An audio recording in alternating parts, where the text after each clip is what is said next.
Hey, everybody. Welcome to Let's Fix Work. I'm Laurie Rudiman.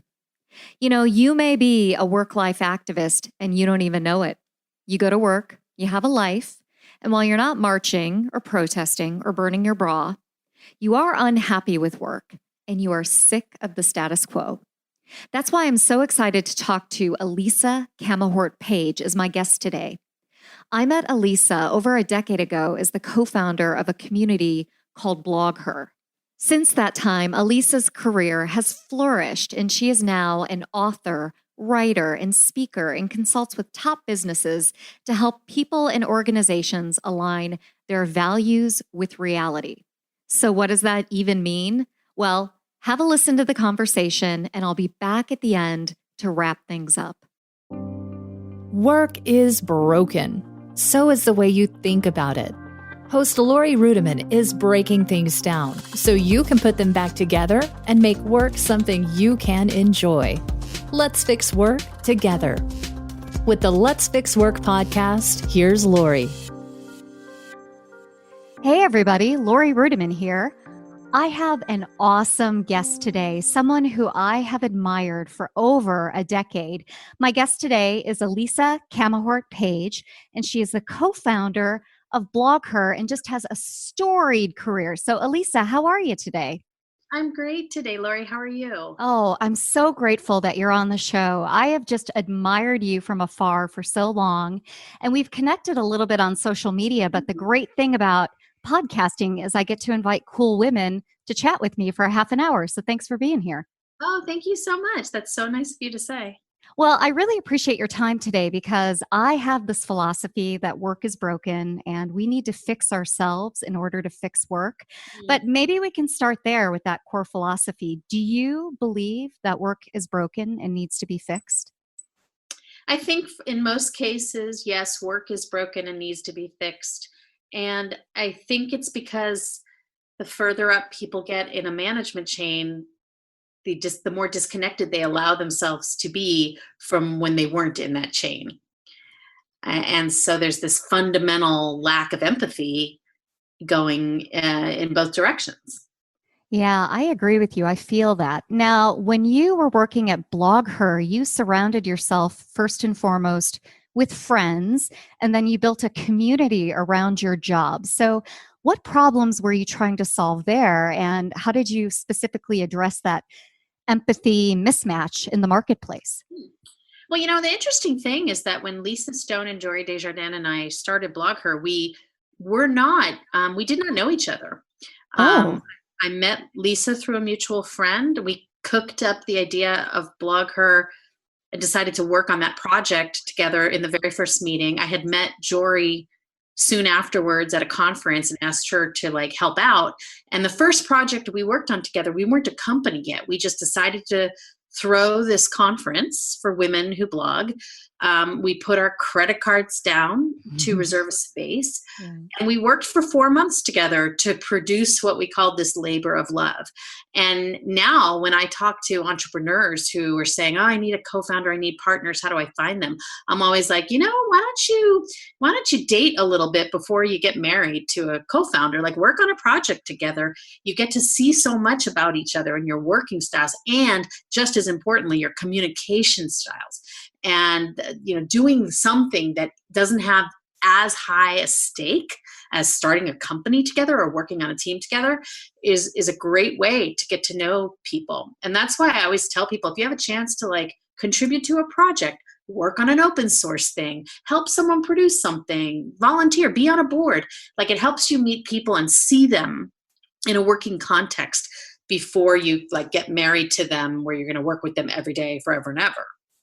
Yeah, that's really interesting. I wonder what surprised you about that first project that you worked on at BlogHer. What pleasantly surprised you, and what made you think wow, this is unexpected?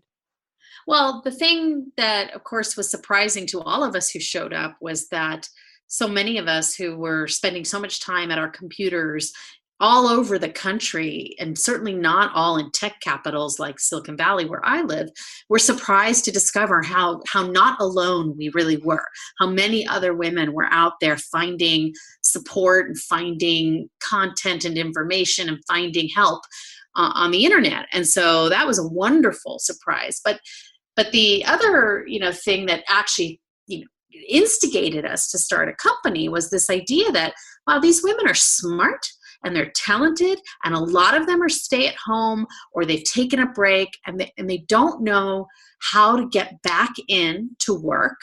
And yet they're producing great content. They're building very dedicated communities. Maybe there's some way that we can help them turn that into work, and by extension, income, and really help more women make money for what they're doing and what they're great at. They always say, do what you love and the work will follow. Well, a lot of people were out there doing what they love. And we asked ourselves, could we make sure that the work will follow for them? That's great. I think about that community a decade ago when I first learned about it. And some of the issues that we're talking about today, we were talking about in 2008 and 2009. So I wonder what your thoughts are about some of the conversations that we're having about work today. And are you optimistic or are you pessimistic about change when thinking about like wage inequality or I don't know, family leave or whatever, Me Too, right? I mean, name the issue. Those were issues that were front and center and BlogHer, in 2008. Well, there's two things that I'm pessimistic about or I feel downhearted about.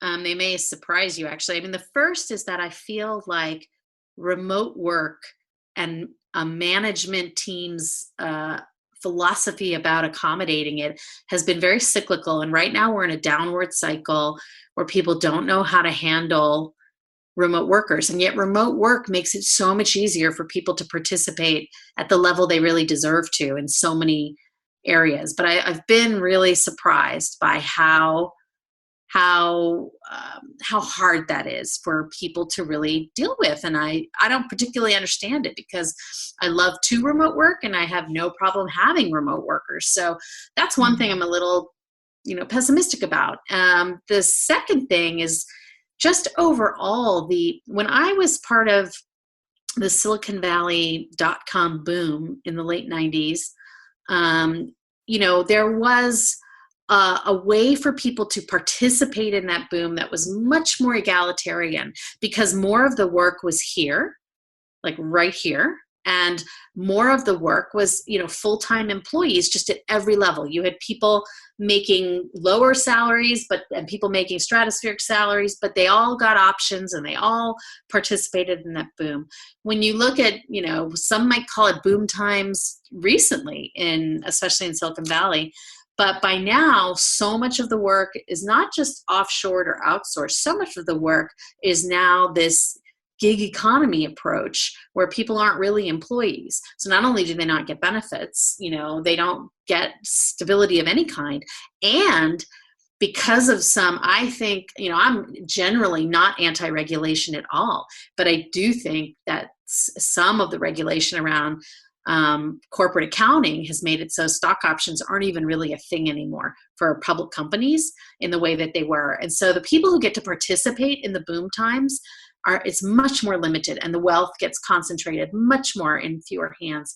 And so and then when you add in automation to that, where are the jobs? Who's going to have them? And what do we do for the people for whom there simply aren't enough jobs to accommodate? I don't think the answer is just retraining. I think we're like automating and globalizing ourselves right out of being able to have a workforce that's fully engaged. Well, I'm with you. I'm with you in that the future looks really dark and negative. If you take a deep breath and scan the landscape of the politicians that we have in place who are also not literate in technology and write policy that benefit only a few. But I wonder about that optimism and that passion that you had for tech and community back in the day. I know you still have it today. And so maybe you can tell us about how you're currently fixing work and what problems you're currently trying to solve in your new company and your new role. This is William Tincup, and I'd like to direct you to a wonderful limited series podcast that Ryan and I recorded live at the ERE Recruiting Innovation Summit. We sat down with 20 recruiting and TA leaders from around the world to hear what today's best recruiters are doing to stay sharp, stay relevant, and stay ahead. It's called The Talent Shift. You'll love it. You'll find the podcast wherever you get your podcasts. Listen, like, review, share. Do you? Yeah, so I think one of the problems we were always trying to solve with BlogHer was how can particularly women get compensated fairly for the work they do, the influence they have, and the power they have as consumers, as community leaders, as voices. How can they be recognized? And I think more than ever, the concept of entrepreneurism and turning your side hustles into your hustles is powerful, is the way to have more control over your destiny, is the way to remove yourself from being dependent on a working infrastructure that isn't loyal to you, and I think a lot of us went through a lot of lessons about that lack of corporate loyalty back in the bus times. So I do think that there is a lot of attention to and resources for and information about really working for yourself and figuring out how to turn your passion into something that you can monetize and live on and live with. And so I think that's great. The other thing I'm really focused on, though, is if indeed we are evolving to a situation where we're more and more going to be having lots of gigs or lots of side hustles and be more consultative in how we work, then I think more and more we are entitled to bring our whole selves into our working life and be able to, we have the right to be who we are. And so I actually, with what I'm working on now, a lot of what I like to talk about is work-life activism balance. Because I feel like since the November 16 election, so many people I know who were never activists, who were never super plugged in politically, are fired up. They are wanting to make change happen. They want to know how they can do it. And they don't want to feel constrained anymore to pursue that, helping the world the way they see fit at the same time that they're helping their families and they're taking care of themselves. And so could you give us an example of what a work-life activist looks like? How would this person operate in the corporate world or in the gig economy? What's the shape of that person and how are they getting their message out? Yeah, I feel like that person is someone who is not coming to work and proselytizing about anything, but is, it can be open about the fact that just like other people might be going off to go to a kid's baseball game, I'm going off to go to a march. That this should be okay to say, that this should be okay to share. And that we are individuals who, I feel like there's so much constipation around what to share online, particularly, and about our beliefs. And if you take the time to express yourself and your opinions respectfully, then I think that we need to get used to people doing that more frequently, more openly. And either you're going to decide I can't work with that person because I disagree on this political point with them. But I think most people won't decide to make that call. Most people are going to just absorb it like they absorb anything else about the person. And hopefully learn. It would be great if they also learned as well. We started sharing more about who we are, and it starts to humanize what seems like radically opposite points of view. But once you get to hear somebody, you get to understand the humanity and why they think the way they think. And you start to understand this is an individual. They have needs, they have wants, and they're not all that different from me. I get that. And I also think that when people I think we've seen it in social change can happen very quickly when people realize that they know and love someone who is personally impacted by an issue. So we've seen very, very rapid change. And the days of, I think, not really owning your identity in the workplace and in public are kind of fading away. And I don't think today's younger generation is really worried that much about it. They are who they are. They want you to know who they are. What they believe is part of their identity. And I think they're a little better at balancing that activism and advocacy and philosophical belief into their identities than those of us who are older, who remember when you were never supposed to talk about religion or politics or any of that. Talk about the weather. Like, nobody wants to talk about the weather anymore. That's exactly right. Or we want to complain about it, which is just Well, fine. yeah. But yeah, give me a break. So, hey, as we wrap up this section, I really would love to hear how you know you're fixing work. So when you think about your job at the end of the day, who tells you that you're being helpful or you're successful or you're making a difference? I know I'm fixing work when I work with my teams, when we are having fun, even when we're under stress or having to solve problems. Some of the best laughs I've had have been with my team members. And that's what you'll remember long after you handled the stressful situation. So to me, laughter is a measure of fixing work. And the fact that I'm in touch with so many people who have worked with me, I'm still in touch with people who worked with me 20 years ago, not just 10 years ago.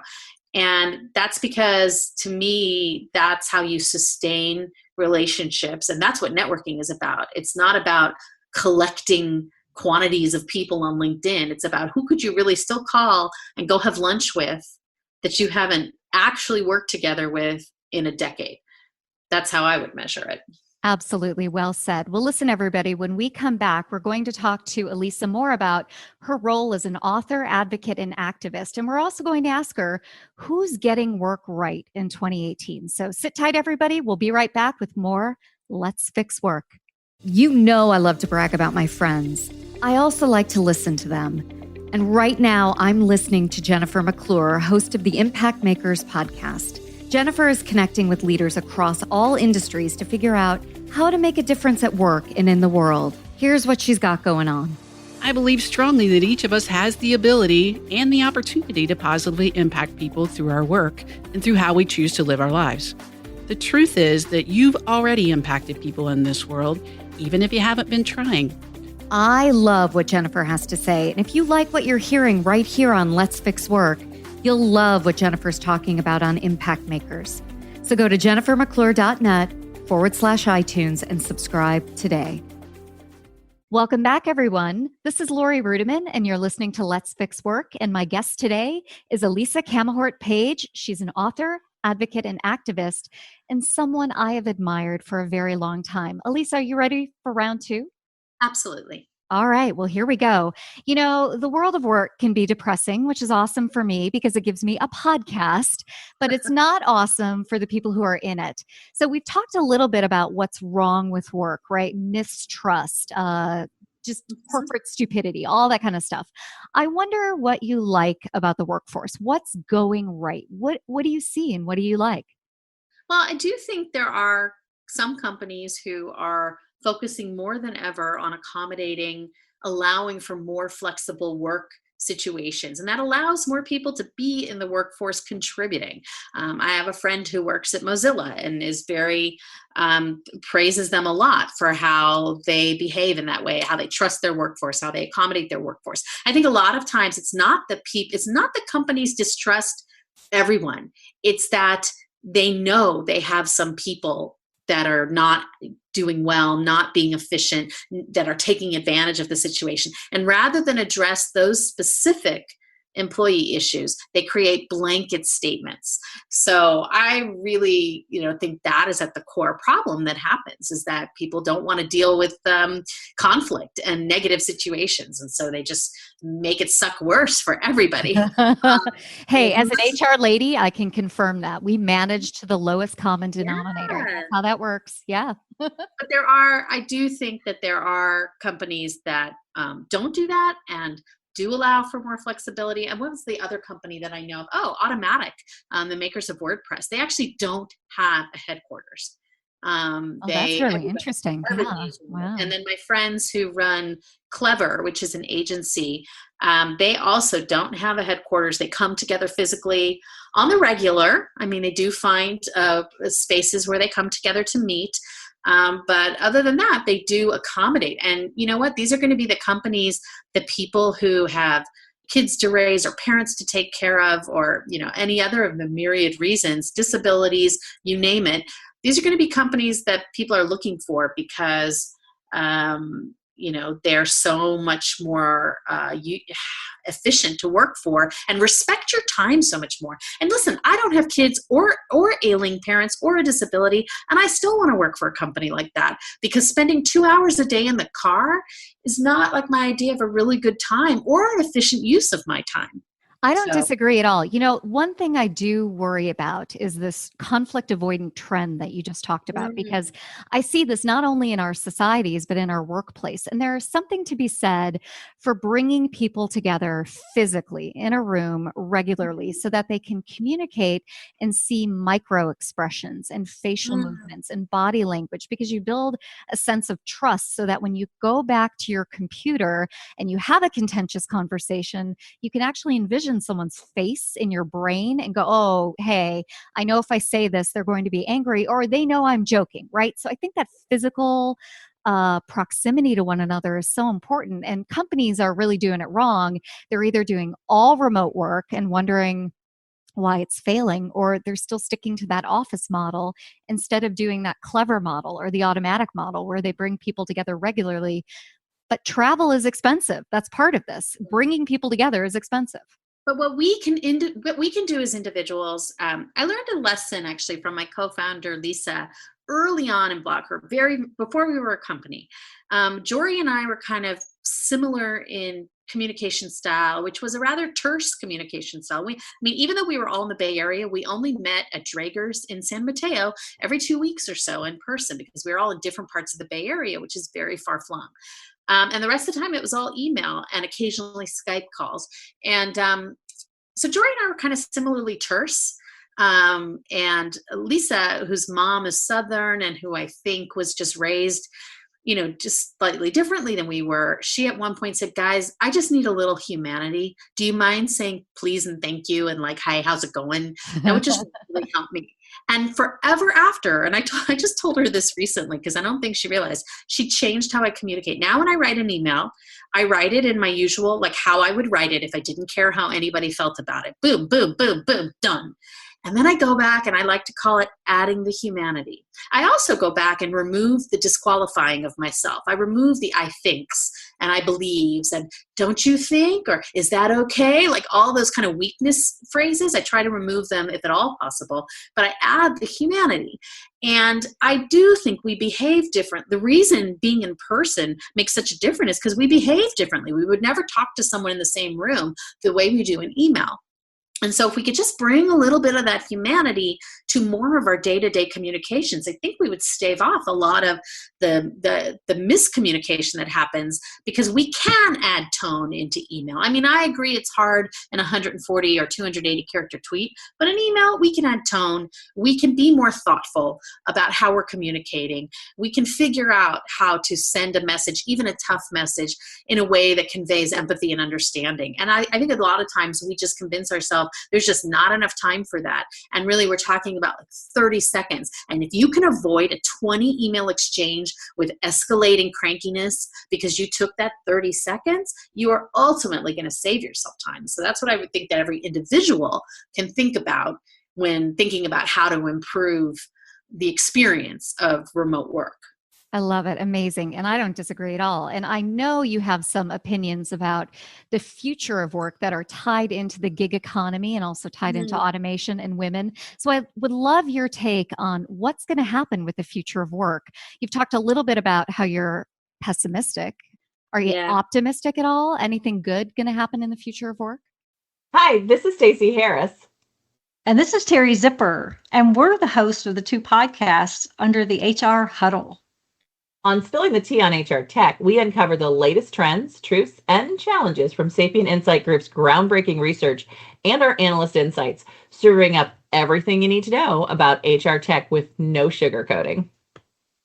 And on HR, we have a problem. We tackle the toughest workplace challenges head on, offering you expert advice and actionable solutions to help HR leaders thrive in today's fast-changing world. Whether you want the scoop on tech or tools to solve people problems, we've got you covered. Take a listen and subscribe. If you want to become part of our community, we'd love to see you. Well, you know what? I think it's interesting. I don't know enough. I'm sort of starting to learn about the concepts of universal basic income and see, I don't see another option. Why should all the profits of a company get concentrated further and further into smaller and smaller hands when it is our infrastructure as a country that allows all of these companies to be able to succeed? And so is there a time when we'll need to give people universal basic income? And then there's people who will tell you, oh, but people don't want income. They want meaning. They want purpose. Jobs give you meaning and purpose. And I'm like, well, yeah, but it's Maslow's hierarchy of needs, right? If I don't have shelter and food and the ability to take care of myself, I'm really not thinking about meaning and purpose too much. So, and imagine the things that people could create and do and contribute if we could take care of that fundamental, those basic needs.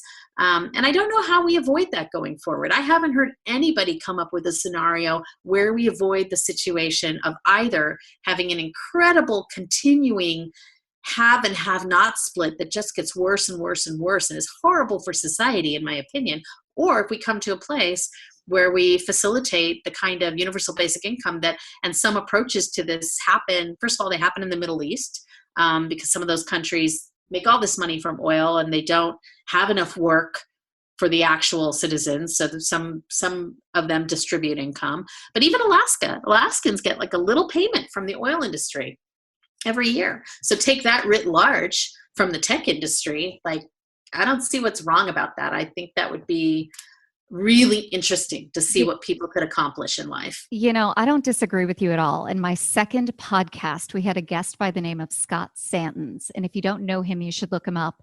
Mm-hmm. And the whole episode was about universal basic income. He's one of the foremost thinkers in America on that subject. And he talked about something called the Einstein effect. Imagine how many people out there are as smart and brilliant as Einstein, but they're working during the day at Starbucks and they're driving an Uber at night because they can't afford rent in the Bay Area. And so you are like-minded with this audience. We are all about universal basic income on this show. Yeah, absolutely. So I wonder, as we start to wrap up, if there's one message about work that you could leave with our listeners, what do you think it is? What are you thinking about when you think about work? What I think about a lot is the difference between satisfaction and happiness. And this all started long ago when I had a boss who came in over me who did not know anything about what I did. And so I gave him this whole presentation on everything that my department was supposed to do and how few people we had to do it. And I said, it's very hard to keep morale up when people, this was during the bust times, It's very hard to keep morale up when people come to work every day and know they can't do a good job because they just don't have enough time and bandwidth and resources. And he says, well, can't you lower their expectations? Elisa, the difference between, happiness is the difference between reality and expectation. So can't you lower their expectations of what they're expected to do? Wait, he said this to you? Oh, yeah. And so I said, that would be so awesome. Will you talk to the executive staff to lower their expectations? Because I'd love that. And he just kind of went, oh, yeah, good point, right? What can he say? Yeah, but I actually I think the delta between your expectations and reality is your level of satisfaction. You can be happy, but not satisfied with things in your life. You can be satisfied with your life and still be very unhappy. And to me, when I think about what's happiness is the delta between your values and who you are at your core and how you act on them. And the closer you can be to acting on your values in your life, the really, truly more deeply happy you can be because that is living your purpose. That is living with meaning. And why are so many people unhappy with work? Because their work doesn't contribute to them living closer to their values. And so really that's what I want to do. I want to figure out how I can take my values and turn that into work. And that's why I wrote the book I wrote. That's why I'm working with the clients I'm working for in consulting, because I'm helping other people reach their potential, which is close to my values. And that's, I think I can be both satisfied and happy, which is the ultimate goal. Brilliant. I love it. Well, listen, you made me think about something that I might want to do, which is to have an episode on this podcast where people tell stories about the stupid things their bosses have said to them. Holy shit. Oh Oh my God, that would be an endless podcast. Oh, I know. And it'd be funny, but also incredibly depressing. So we don't want that. Really. Oh my gosh. Well, Elisa, why don't you tell everybody what you're doing right now and where they can find you on the web? Absolutely. So my website is elisacp.com. You can learn about where I'm speaking. You can learn about the consulting work I do. And you can also learn about my book, which is available for pre-order now and coming out in September. It's called Roadmap for Revolutionaries, Resistance, Activism, and Advocacy for All. I co-wrote it with Carolyn Duran and Shamia Wilson. It's a handy guidebook for regular people who are fired up and want to know, what do I do with all this energy and desire to make change? There are case studies, interviews, guidelines, and checklists. It's not geared towards the 100% activist who's always been in it and will always. It's for you who are feeling like you want to do more than you've done before. And how do you get started? And how do you focus your energies? And you can. There's a tab about the book there too. I love it. That's amazing. Well, listen, I am both an activist, a feminist, and also an HR lady. So I like checklists. So that's really good to hear. It's really cool. Well, Elisa, thank you so much for being on today's show. And I really appreciate your time. Thanks again. You're so welcome, Laurie. All right, everybody. We'll be right back. Sit tight. Hey, are you ready to podcast like a pro? Then you need a secret weapon, someone who can make it easy, where all you have to do is show up and be the host. At One Stone Creative, that's what we do. Everything. Yeah, everything. Imagine, every time you sit down to record, you know what your topic is. You want a script? We can do that too. Then you record it, drop it in a folder, and that's it. Our team will take it from there. Production, show notes, uploads, blog posts, social media assets, swipe copy, like I said. Everything. Book a call with the podcast strategist today. Just go to onestonecreative.net/podcast. That's onestonecreative.net/podcast. And we'll take it from there. Hey, everybody. Welcome back. I hope you enjoyed my conversation with Elisa Camahort Page. I really admire her, and I hope you connect with her online and pre-order a copy of her book, which is called Roadmap for Revolutionaries, Resistance, Activism, and Advocacy for All. And we're going to have a link to that in our show notes. Let's Fix Work is a production of One Stone Creative. Audra Casino and Megan Doherty are awesome, and they make this show great. Please connect with us at Let's Fix Work or find me at L. Rudiman all over social media. And if you like what you hear, please subscribe, rate the podcast 5 stars, review it, and share it. If you don't like what you heard, please don't leave me a 1-star review. That's such a pain. Just reach out to me. Don't be conflict avoidant. I'm at hello@letsfixwork.com. And that's all for this week. We'll see you again next time on Let's Fix Work. Thank you for listening to this episode of Let's Fix Work. Wouldn't you love to get your hands on Laurie's no-holds-barred, honest HR handbook for employees and pros alike?